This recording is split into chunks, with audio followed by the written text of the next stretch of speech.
Hello everyone, how are you? Fine. And now today we will discuss about the next property of the colligative property, which is known as a depression in freezing point. Depression in freezing point. Depression in freezing point. हम पढ़ क्या रहे थे? colligative property. Colligative property क्या आपको आज भी याद है कोलिगेटिव प्रॉपर्टी क्या है? Yes, you know very well. Colligative property is that property which depend upon the number of moles of solute, do not depend upon the nature of solute. जो किस पे डिपेंड करे? सिर्फ नंबर ऑफ पार्टिकल्स पे depend करे. ठीक है, वो हमारी क्या होती है? कोलिगेटिव प्रॉपर्टी है. मैंने आपको पहले बताया था क्या फ्रीजिंग पॉइंट कोलिगेटिव प्रॉपर्टी है? नहीं है, क्योंकि जो फ्रीजिंग पॉइंट है वो किस पे डिपेंड करता है? वेपर प्रेशर पे. अब यहाँ पे वेपर प्रेशर से ही हमने लेके चलना है. सबसे पहली बात है आपको पता होना चाहिए कि फ्रीजिंग पॉइंट होता क्या है. ठीक है, नॉर्मली अगर छोटे बच्चे से पूछा जाए तो वो क्या बताता है कि फ्रीजिंग पॉइंट क्या आता है? जो वो क्या कहते हैं, जब वो कोई लिक्विड जो है सॉलिड में कन्वर्ट हो जाए तो उस टेम्परेचर को हम उसका फ्रीजिंग पॉइंट बोल देते हैं. यही बोलते हैं ना. बट यहाँ पर क्या होता है आपको पता है कि वाटर क्या है? लिक्विड है. ओके, तो वाटर का जब हमने क्या कर दिया, टेम्परेचर डाउन कर दिया, लो कर दिया, तो किस में चेंज हो जाएगा? आइस में. किस में चेंज हो जाएगा? आइस में चेंज हो जाएगा. और वो क्या बन जाएगा? सॉलिड बन जाएगा. यानी हमें पता है वाटर का जो फ्रीजिंग पॉइंट होता है कितना होता है? 0 डिग्री सेल्सियस. अब आपको पता है कि जब वाटर आइस में कन्वर्ट हो रहा है, अगर आइस जो है आपकी वाटर में कन्वर्ट हो रही है एट 0 डिग्री सेल्सियस पे, ठीक है, तो अगर वो वाटर आपका आइस में कन्वर्ट हो रहा है तो उसको तो हम बोलते हैं, इस टेम्परेचर को उसको हम क्या बोलते हैं? उसका फ्रीजिंग पॉइंट बोल देते हैं. पर जब आइस क्या करती है? वाटर में जाना स्टार्ट कर देती है एट दिस टेम्परेचर पे 0 डिग्री सेल्सियस पे, उसको हम क्या बोलते हैं? उसका मेल्टिंग पॉइंट. यानी ऐसा टेम्परेचर जिसपे आपका सॉलिड और लिक्विड क्या कर जाए? कोएग्जिस्ट कर जाए. कोएग्जिस्ट कर रहा है तो यानी इसका मतलब क्या है? जो इनके वेपर प्रेशर है वो दोनों के क्या करे? सेम एग्जिस्ट करे. तो उसको हम बोल देते हैं, उस टेम्परेचर को हम क्या बोल देते हैं जिसपे इन दोनों का टेम्परेचर क्या कर जाए? को एग्जिस्ट कर जाए. उसको हम क्या बोलेंगे? उसका मेल्टिंग पॉइंट.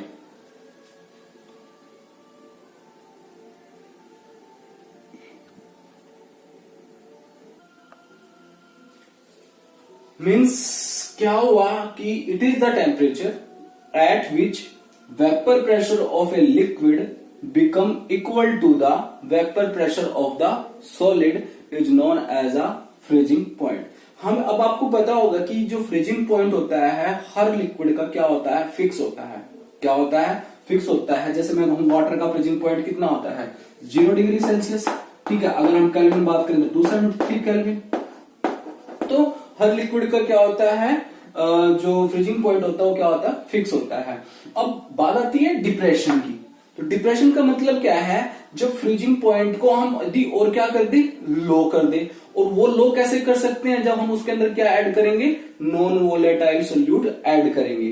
कैसे? जैसे कि अगर हमने वाटर ही लिया, अब आपको पता ही है वाटर का जो फ्रीजिंग पॉइंट है वो कितना है? 0 डिग्री सेल्सियस है.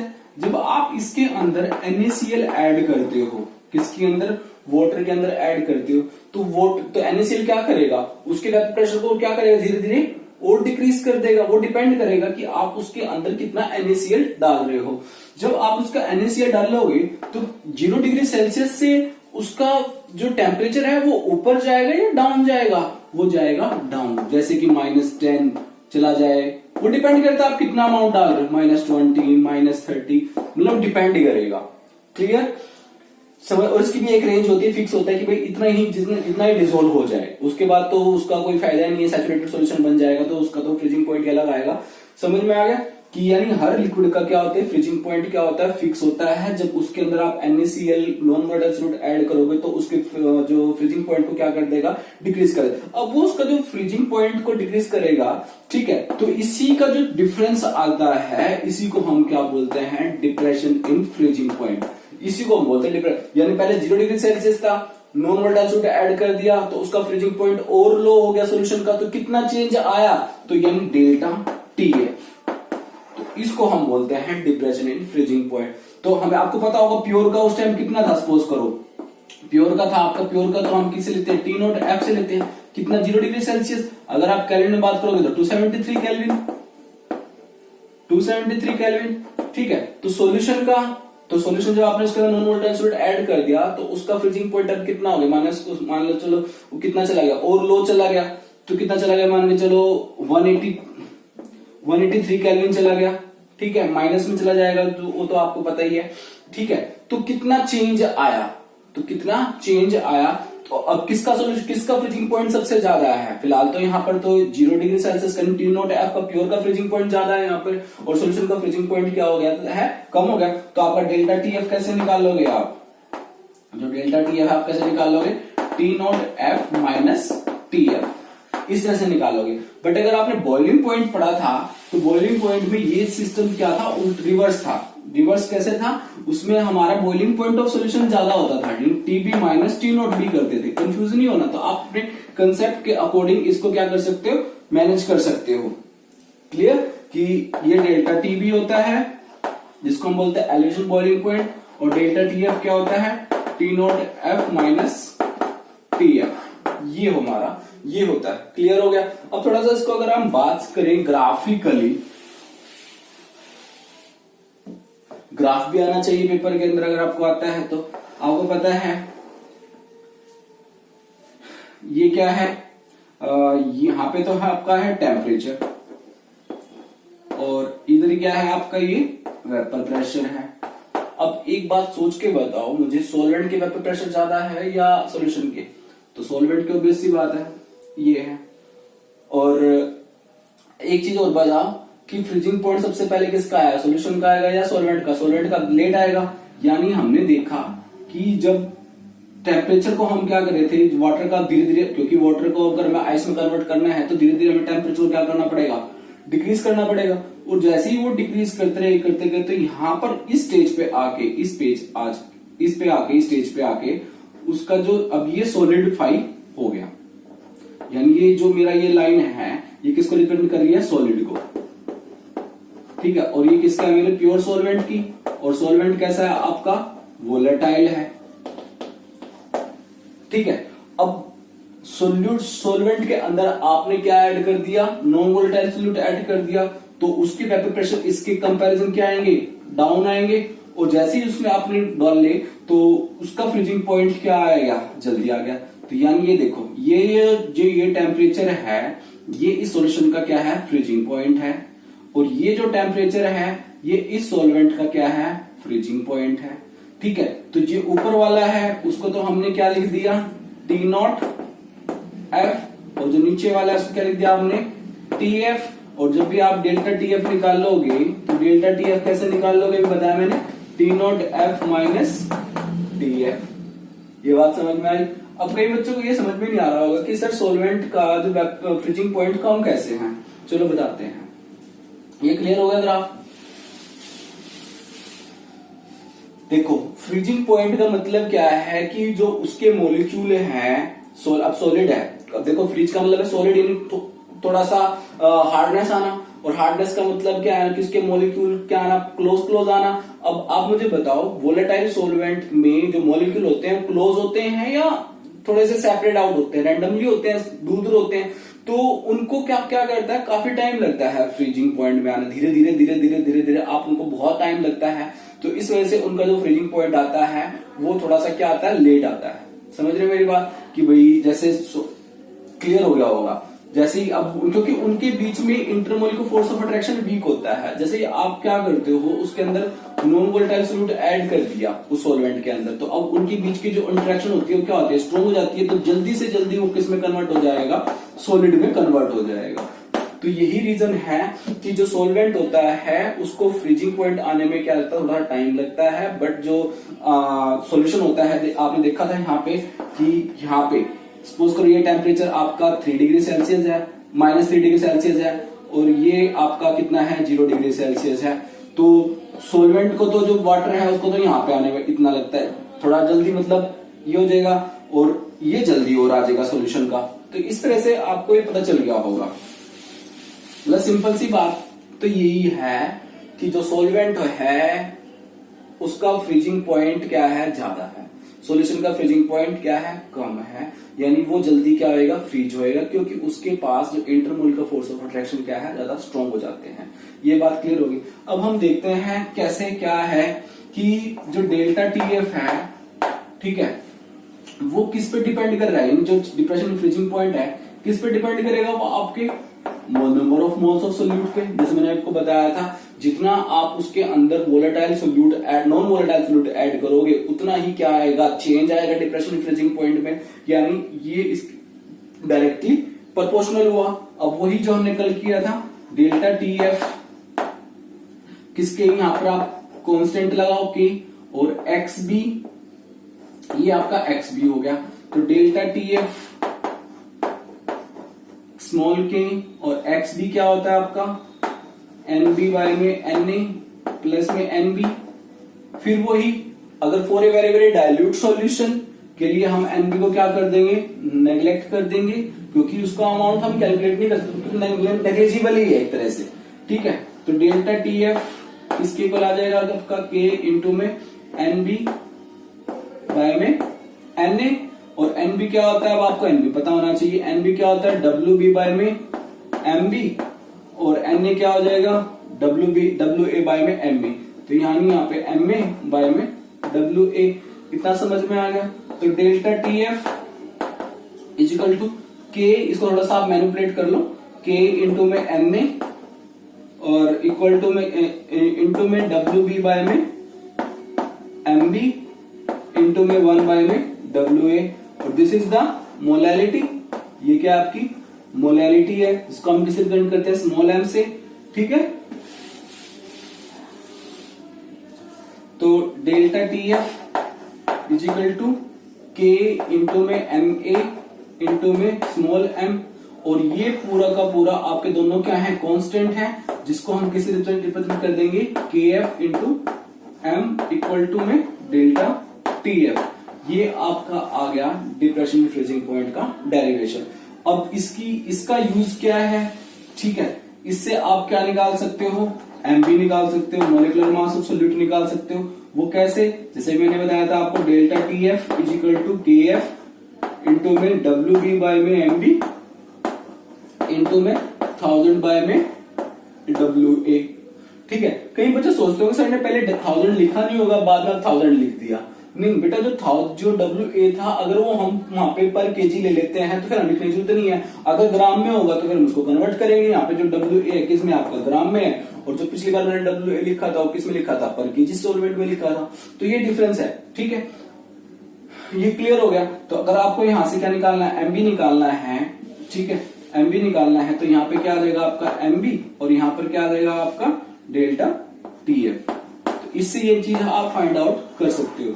और अगर ये आ जाएगी कि how to prove that depression freezing point is a colligative property because it depend upon the number of moles of solute. किस पे डिपेंड करता है, डब्ल्यू बी बाई में एमबी पे डिपेंड करता है ये। तो दैट्स व्हाई जो डिप्रेशन फ्रीजिंग पॉइंट है इज अ कोलिगेटिव प्रॉपर्टी है। इसका एक एप्लीकेशन क्या हो, determine the molecular mass of solute, आप इसे निकाल सकते हो।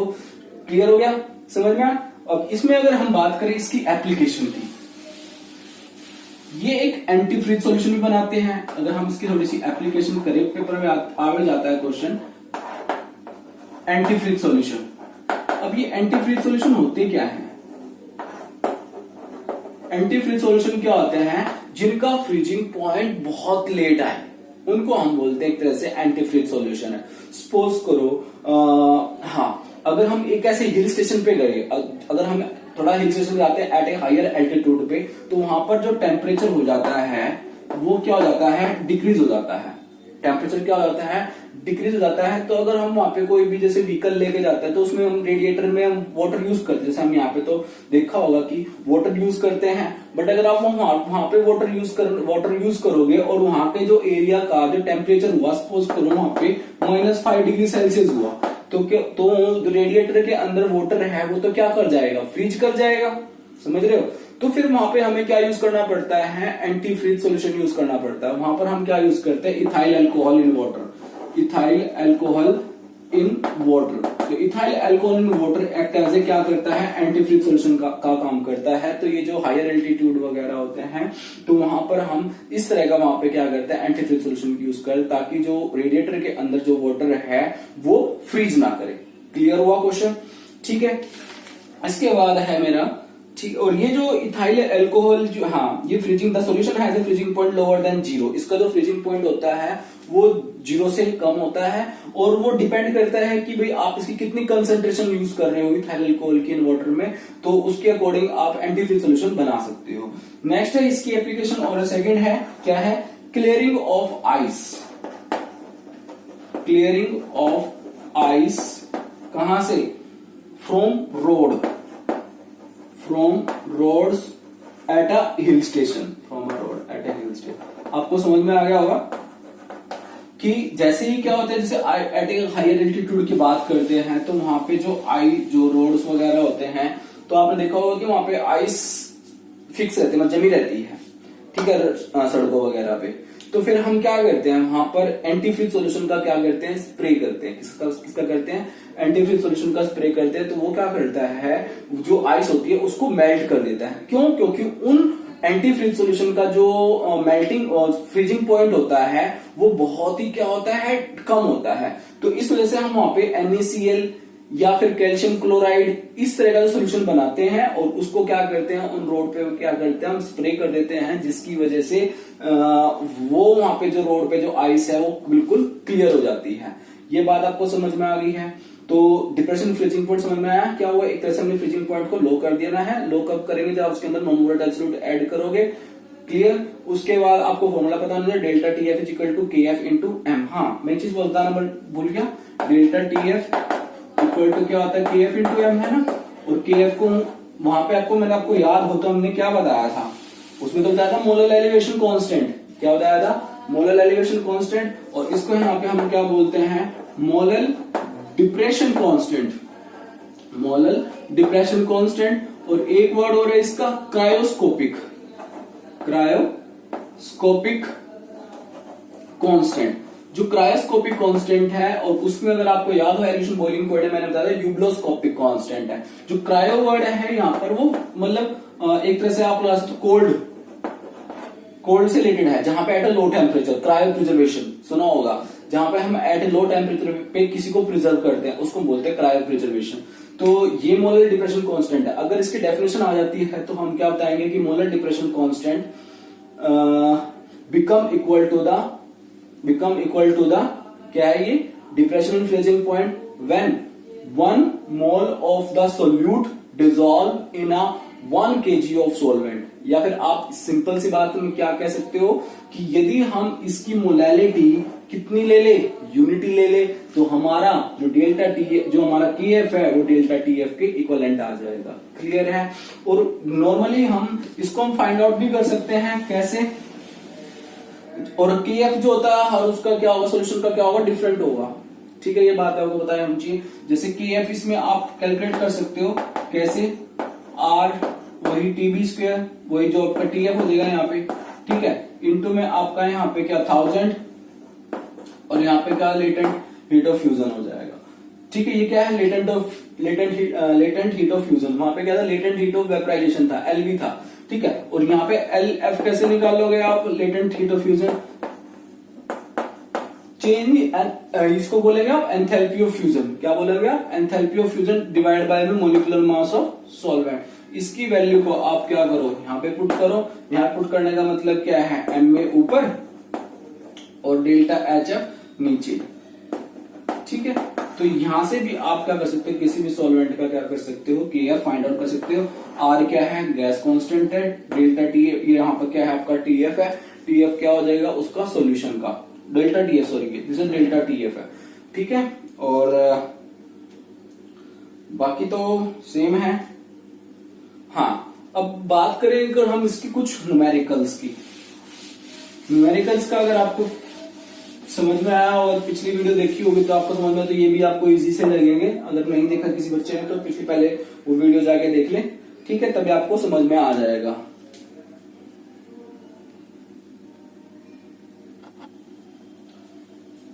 ओके, तो अब हम करते हैं इसके न्यूमेरिकल। न्यूमेरिकल के लिए आपको फॉर्मूला आना चाहिए किसका, फ्रीजिंग पॉइंट का, delta T F is equal to K F into M. M का पता होना चाहिए, मोलैलिटी क्या होती है, WB बाय में एम बी 1000 बाय में WA। क्लियर? ओके, तो क्वेश्चन देखते हैं क्या है। कहते हैं कि 100 gram of the solution contain, हमारे पास क्या है, एक पूरा का पूरा 100 ग्राम सॉल्यूशन है, ठीक है। और उसके अंदर क्या क्या है आपके पास, 5 gram of urea and 10 gram of glucose, यानी उसके अंदर क्या है आपके पास, दो सॉल्यूट हैं। कौन कौन से, एक तो 5 ग्राम यूरिया है और दूसरा क्या है 10 ग्राम ग्लूकोज है, और बाकी क्या है सारा का सारा, ये तो आपका सोल्यूट हो गया, ये तो हो गया आपका सोल्यूट। कितना, 10 + 15 यानी 85 ग्राम आपका क्या है उसके अंदर सोलवेंट है। ये बताओ समझ में आया नहीं आया। तो कहते हैं कि what will be the freezing point of the solution.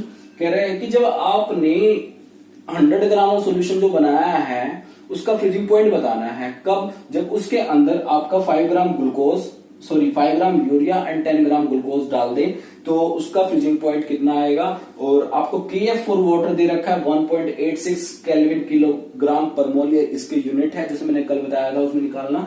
और दूसरी चीज आपको पता होना चाहिए वाटर का फ्रीजिंग पॉइंट कितना, 273.15, ठीक है, केल्विन। तो वो चीजें हैं, तो देखते हैं क्या क्या है। तो सबसे पहले तो हमें क्या निकालना पड़ेगा, आप निकाल सकते हो उस क्वेश्चन को। देखो आपके पास 2 मोल्स हुए, यानी है ना, मतलब एक तरह यूरिया भी है एक ग्लूकोज भी है, तो दोनों के आप मोल्स निकाल लो, इसके भी मोल्स निकाल लो, क्योंकि हमें तो उसमें फॉर्मूले में मोल्स चाहिए, पूरा मोल्स ऑफ सॉल्यूट चाहिए, तो टोटल नंबर ऑफ मोल्स निकाल लो। आप इसके मोल्स निकाल लो 5 ग्राम ऑफ यूरिया के, तो 5 यूरिया का जो मोलर मास होता है वो कितना होता है आपका 60, ठीक है। ये तो उसके आगे आपके 1/12 और 1/12 का मतलब क्या होता है 0.083 मोल, 0.083 मोल। क्लियर हुआ, ठीक है। अब दूसरा आपके पास क्या है, ये तो किसके आए हैं आपके यूरिया के, मोल्स ऑफ यूरिया। अब किसके निकालो आप मोल्स, ग्लूकोज की। ग्लूकोज कितना दे रखा आपको 10 ग्राम, तो 10 बाय में ग्लूकोज का मोलर मास होता है 180, तो यहाँ पे कितना आ जाएगा 1/18, और 1/18 कितना होता है आपका 0.055 मोल, 0.055 मोल। अब बाकी क्वेश्चन आपको समझा रहा हूं, आपने खुद निकालना है। अब देखो हमने क्या करना, निकालना है delta T F is equal to K F into M.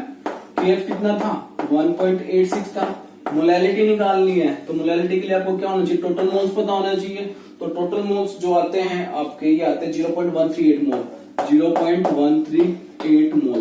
Clear हुआ, के एफ की वैल्यू रख दी, और number of moles of solute dissolve पर केजी ऑफ सॉल्वेंट इनटू में 1000 अपॉन में क्या आ जाएगा आपका WB बाय एन बी, तो हमने निकाल लिया, WB बाय में एन बी ये हमने निकाल लिया, कितना आपका ये इतना है।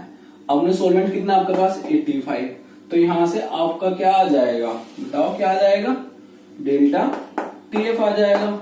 और डेल्टा टीएफ यहाँ पर आपका जो आया है सॉल्व करके, वो आया है आपका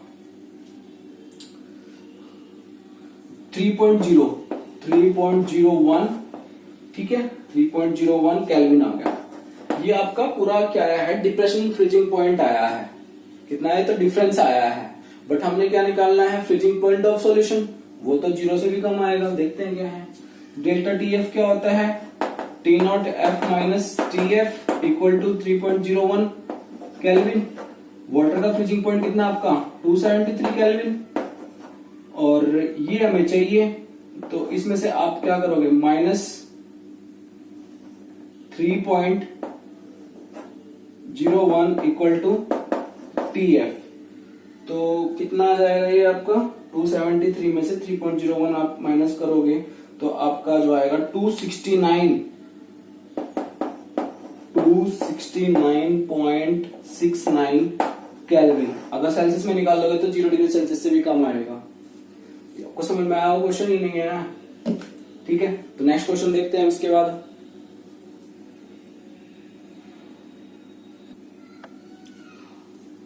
ओके, तो नेक्स्ट क्वेश्चन क्या है कि 5% aqua solution of cane sugar has a freezing point दे रखा है आपको कितना, 271 केल्विन, ठीक है। तो calculate the freezing point of 5% aqua solution of glucose, the freezing point of pure water, the freezing point of pure water दे रखा आपको 273.15 केल्विन दे रखा है। ये समझ में आया? क्वेश्चन क्या कह रहा है कि आपके पास पहले कोई 5% एक्वा सोल्यूशन किसका है, केन शुगर का है, केन शुगर जिसको आप सुक्रोज बोल देते हो, ठीक है। केन शुगर, उसका आपको फ्रीजिंग पॉइंट दे दिया इन्होंने भाई। जब उसका आपने उस सॉल्यूशन के अंदर 5% क्या डाला, केन शुगर डाला, तो उसका फ्रीजिंग पॉइंट कितना है, 271 केल्विन आया, ठीक है। तो आपने क्या निकालना है, calculate the freezing point of 5% aqua solution of glucose. Confuse मत होना, यहाँ पे केन शुगर, यहाँ पे ग्लूकोज है, तो आपने निकालना है, दोनों 5% है। देखते हैं कैसे। तो अगर आपको समझ में आया तो पहले आपको क्या निकालना पड़ेगा, क्योंकि आपको एक का फ्रीजिंग पॉइंट दे रखा है। तो सबसे पहले आपको पता क्या है, केन शुगर कितना दे रखा है, 5%, यानी WB फॉर केन शुगर कितना, 5 ग्राम हो गया, क्योंकि मोलैलिटी निकालनी पड़ेगी। और उसके बाद आपके पास WA कितना होगा, 95 ग्राम हो गया। ये समझ में आ गया। इसके बाद जो है आपका जो सॉल्यूशन है किसका, उसका क्या कहते हैं, मोलैलिटी निकालनी पड़ती 342, यस। जो केन शुगर है C12H22O11 का अगर आप मोलर मास फाइंड आउट करोगे 342 आएगा। तो आपके पास MBB है कितना है, 342। तो यहां से आपकी क्या आ जाएगी, मोलैलिटी आ जाएगा। आप निकाल लो यहां से delta TF equal to KF into M। हमें KF नहीं पता सोल्यूशन का, ये बात ध्यान में रखना। तो डेल्टा TF कैसे निकालेंगे आप, T0F माइनस TF, KF हमें पता नहीं है। मोलैलिटी क्या होता है, WB बाय में MB इंटू में 1000 बाय में WA। ये समझ में आ गया। अब इसके बाद जो T0F है वाटर का, जो कितना है दे रखा आपको, प्योर का तो 273 है, और उसका कितना था, 271 था। तो कितना चेंज आ गया यहाँ पे, तो 2 केल्विन का आ गया। ओके, KF हमें पता नहीं है, KF निकालना है। WB बाय में MB, यानी MB कितना हो गया, 342, WB कितना हो गया आपके पास 5 ग्राम, समझ में आ गया, इंटू में WA कितना आपके पास 95 अपॉन में 1000। इसका आप अगर निकालोगे यहां से क्या आ जाएगा, KF आ जाएगा। क्या आ जाएगा, KF। और जो KF आएगा इसका 13.97 सॉरी, कितना आया है, 13.97 केल्विन किलोग्राम पर मोल, ये इसकी यूनिट है। इतना आ गया। अब आपसे क्या निकालना है, 5% किसका निकालना है, फ्रीजिंग पॉइंट किसका निकालना है, 5% ऑफ ग्लूकोज का निकालना है। किसका निकालना है हमने, तो ये तो KF निकालना है किसका हमने, जो 5% एक्वा सोल्यूशन है। दोनों सोल्यूशन सेम है, ठीक है, बट उसके अंदर एक के अंदर ग्लूकोज डाला और एक के अंदर शुगर डाला, तो दोनों KF जो लिक्विड था, ध्यान रखना, जो लिक्विड था, दोनों में लिक्विड जो सेम था सोलवेंट, बट सोल्यूट का जो था वो डिफरेंस था। तो हमने पहले वहां से KF निकाल लिया। अब KF निकालने के बाद हम दूसरे का क्या निकाल लेंगे, डेल्टा TF निकाल लेंगे। डेल्टा TF कैसे निकालेंगे, वही KF इंटू M। अब बस यहाँ पे क्या हो जाएगा, उसका मास चेंज हो जाएगा। कितना है, ग्लूकोज है ना, ग्लूकोज का कितना होता है, 180 होता है। तो यहां से आप क्या निकालोगे, सिर्फ यहां से आप डेल्टा TF निकाल लोगे। KF कितना आया है आपका, 13.97। WB कितना है आपके पास 55, MB मोलर मास कितना हो गया 180 इंटू में 1000 अपॉन में WA कितना है आपका, यस कितना है 95। इसको अगर आप सोल्व करोगे तो यहां से क्या आ जाएगा आपका, डेल्टा TF आ जाएगा। फिर जो डेल्टा TF आ जाएगा तो हमने तो निकालना क्या है, TF निकालना है। तो TF कैसे निकालोगे आप, जो डेल्टा TF आया बता देता हूँ सोल्व करके कितना आया हुआ है, मैंने सोल्व किया हुआ है ये आया हुआ है आपका 4.08 आया हुआ है। तो बट आपको तो क्या निकालना है, T not F minus T F equal to 4.08। ये समझ में आ गया। बस क्या करना है, आपने डेल्टा टी 273.15 ये इधर माइनस का 4.08 और ये इधर टी एफ आपका फ्यूजिंग पॉइंट सॉल्यूशन। तो कितना आएगा आपके पास आ रहा है वो 269.07 केल्विन। ये किसका आपका फ्रीजिंग पॉइंट ऑफ किसका, ग्लूकोज का। समझ में आया नहीं आया, कुछ रिस्पॉन्स भी कर देख लो। ओके, तो देखते हैं नेक्स्ट क्वेश्चन। तो student next question this one क्या है कि calculate the mass of ascorbic acid. क्या होता है एस्कॉर्बिक एसिड? विटामिन सी, जो आप केमिस्ट्री इन एवरीडे लाइफ में, सॉरी बायोमोलिक्यूल में आप विटामिन पढ़ोगे तो वहां पे आपको इनके साइंटिफिक नेम आने चाहिए, ठीक है, केमिकल फॉर्मूले आने चाहिए। तो केमिकल फॉर्मूले का जो नेम है इसका एस्कॉर्बिक एसिड है, जिसका फॉर्मूला C6H8O6 है। तो calculate the mass of the ascorbic acid, यानी आपको क्या फाइंड आउट करना है, WB फाइंड आउट करना है। यहां से ये समझ में आया है। और to be dissolve in 75 gram of acetic acid, जिसको हमने किसमें डिजोल्व किया है, WA कितना दे रखा आपको 75 ग्राम ऑफ एसिटिक एसिड। और जब उसको उसमें डिजोल्व किया गया, किसको, एस्कॉर्बिक एसिड को 75 ग्राम ऑफ एसिटिक एसिड के अंदर डिजोल्व किया गया, तो उसने उसका जो फ्रीजिंग पॉइंट है, लोअर इट्स मेल्टिंग पॉइंट, अपने मेल्टिंग पॉइंट से भी नीचे ले गया, कितना 1.5 डिग्री सेल्सियस। यानी आपको दे रखा है उसने डेल्टा TF कितना 1.5 डिग्री सेल्सियस दे रखा है। और KF भी दे रखा है इसने, KF भी दे रखा है कितना 3.9 केल्विन किलोग्राम पर मोल। उसका आप मोलर मास फाइंड आउट कर लेना। मोलर मास आएगा इसका 176 किसका, एस्कॉर्बिक एसिड का। ठीक है, आपको क्या निकालना है, WB निकालना है। तो सिंपल है, आप तो कर सकते हो, नहीं कैसे करोगे, delta TF is equal to KF into M, और delta TF equal to KF into में WB बाय में MB इंटू में 1000 बाय में WA। This one delta TF multiply MB multiply WA और डिवाइड बाय में KF इंटू में 1000। तो यहां से क्या आ जाएगा आपका WB। वैल्यू पुट करो और आंसर बताइए, ठीक है। और आंसर आपका कहां आना चाहिए, कमेंट बॉक्स के अंदर। और क्लियर, अगर आपको वीडियो समझ में आई है, कंसेप्ट समझ में आया है, तो एक लाइक बनता है, ठीक है। और इस वीडियो को थैंक यू, मिलते हैं नेक्स्ट वीडियो के साथ।